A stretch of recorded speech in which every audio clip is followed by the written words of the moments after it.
Alright everybody, welcome to another episode. This is episode 3. You big old trooper, I'll tell you what, I cannot thank you enough for that. So let's not mess around, we'll get right into it. How about fantasy football?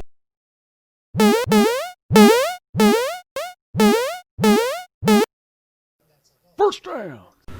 Okay, so I'm going to start out, we're going to talk about one of my favorite positions, absolute what I'm going for, number one in the NFL draft. We're going to be looking at the RBs, them big old running backs. All right, so it's easy. Number one, Christian McCaffrey. If you have a chance to get him and you didn't, you have mental issues. Sorry, he's him. Number two, how about Saquon, man? Saquon. And then right behind him, Ezekiel Elliott. Let's hope he's healthy. Let's hope there's no residual effects, man. I really don't want to see that happen. Go Bucks.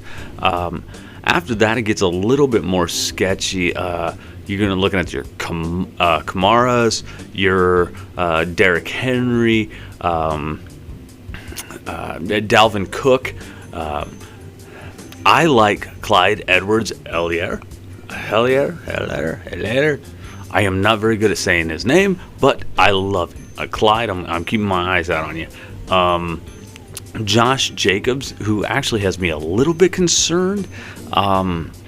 Seems as if Las Vegas is really trying to bring in as many catching running backs as they can find on the open market. So hopefully Josh Jacobs can catch. I don't really see him having any threat to his number one position on the roster, though. After that, you start to get into these more older backs like the Leonard Fournettes, the Le'Veon Bells, Chris Carsons, Melvin Gordons, Todd Gurley's. I mean, guys that, they're there, but I got burnt real bad last year. Real bad due to Le'Veon Bell. And all I can hope is that you don't have to run into the same thing. I absolutely love these double backs, though. In the AFC North, we're looking at Baltimore with that Mark Ingram, J.K. Dobbins team. And then, of course, lucky us, up in Cleveland. Love that place. How about Nick Chubb with, of course, Kareem Hunt? Are you serious? I don't know, but when I look at these like Ron Jones Jr., guys that are an absolute lone back in their system, there's just too much to go around. And as far as I'm looking at it, I really like those double saddleback systems. So that's where I'm going to lean, just in case. I might get Nick Chubb as a RB1 with a Kareem Hunt flex. I'm in. I think both guys will get me points that week.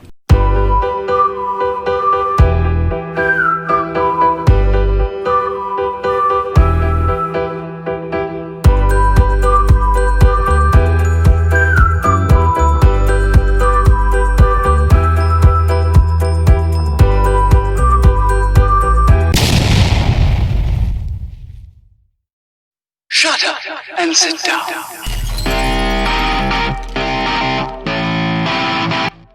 All right, folks. Well, hey, it is Tuesday, so that means we have AEW Dark. Yeah, 13 matches on the card tonight. We have D3 taking on Lance Archer. It was nice to know you, Triple D, but it's probably not going to be a very long night for you. Penelope Ford's going to take on Heather Monroe. Frankie Kazarian against Kip Sabian. Red Velvet takes on Mel. Hey, a woman in wrestling who still has kept the shaved head. Okay, Sonny Kiss and Joey Janela, they're going to take on the Hybrid 2. That's awesome. It should be a great match. Dimitri Jackson, Storm Thomas versus the Best Friends. I bet a hug will be involved. Let's see. We have Santana and Ortiz, Proud and Powerful. They're going to be taking on the Metro Brothers. Not really sure who that is. Jake Hager versus Marco Stunt.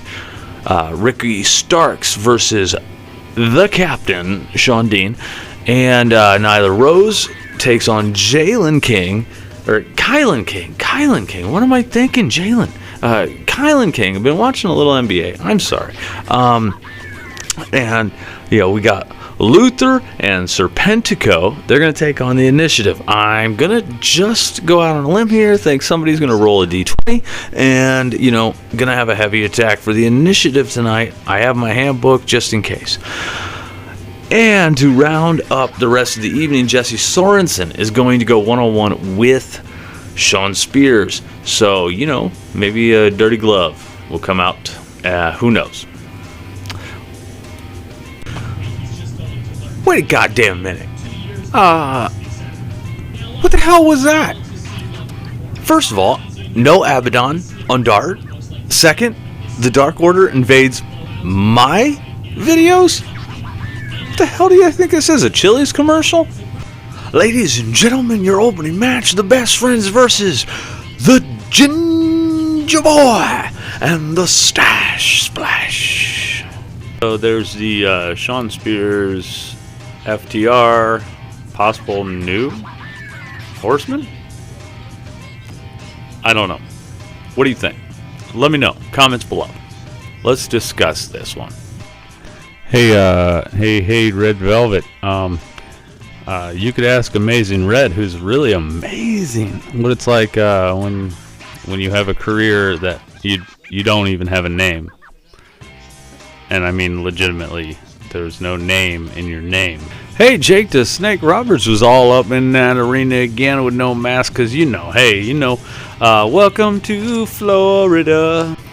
Okay, I totally get it, and I understand that this is my biggest pet peeve with AEW Dark, and I know that it's there to build new stars, introduce new names. It's like your developmental programs, and blah blah blah blah blah blah blah.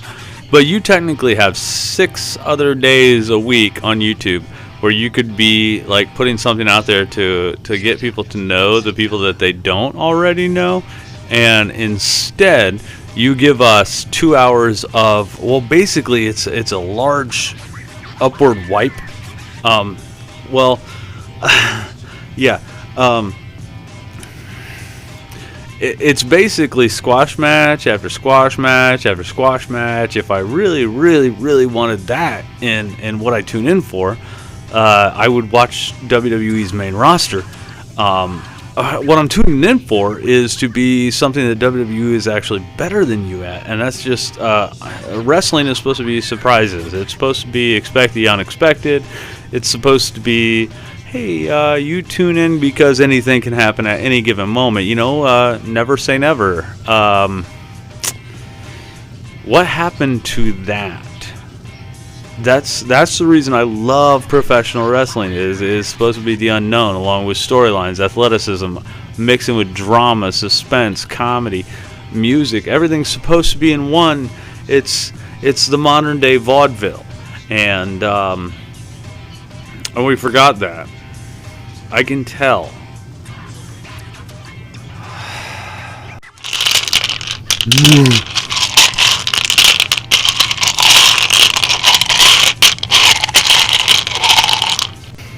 Hey, Initiative, if it helps, not only am I eating the dice, I'm not drinking the Kool-Aid, but I'm eating the dice. I did sub to your channel, Brandon, so hey, you know what? Keep it rolling. Damn it. I have to say it. Just like all the others, the gun club should be banned. So boy, Tony Schiavone getting called out hard for just playing on his phone during work hours. Obviously, he's either working on an app or he's just effing around with his phone. And during a match where I'm sitting there thinking to myself, hey, you know what? Where's Cherry? Well, you know what I'm talking about. Where's Cherry? So there you go, another episode of Dark in the books, and Hybrid 2 takes the win. So now I gotta ask, we'll start with you three. Who do I talk to about getting an action figure for, like, maybe, I don't know, Sunny Kiss? Okay, so folks, thank you so much for tuning in once again. Episode 3. Hey, what do you think? 3 episodes, less than 24 hours. That's pretty impressive, right? Come on. We hit Monday Night Raw. We hit a couple fantasy football things on Monday and Tuesday morning shows. I did a lot of fantasy football at the beginning of this one. Hey, you know, but my wife don't. She'll tune in tomorrow when this thing posts. But you know what? She has the trophy and has for the last 2 years. So I don't want to hear her stuff about my possible advantages. If anything, this series is only going to help probably her success even more, like Living with My Excellence has done for the past 2 seasons of fantasy football. So when I say adieu for episode 3, what a great night of Dynamite. Oh, that's tomorrow.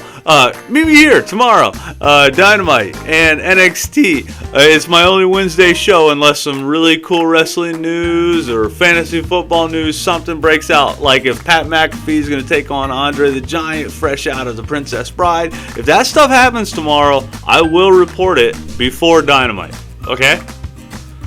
But unless it doesn't, I'll see you after Dynamite and NXT. Hey, what the hell? Like, share, subscribe. I totally forgot. Sorry about that. If you could, do me a favor. Like, share, subscribe. If you like it, spread it. Thanks. Bye.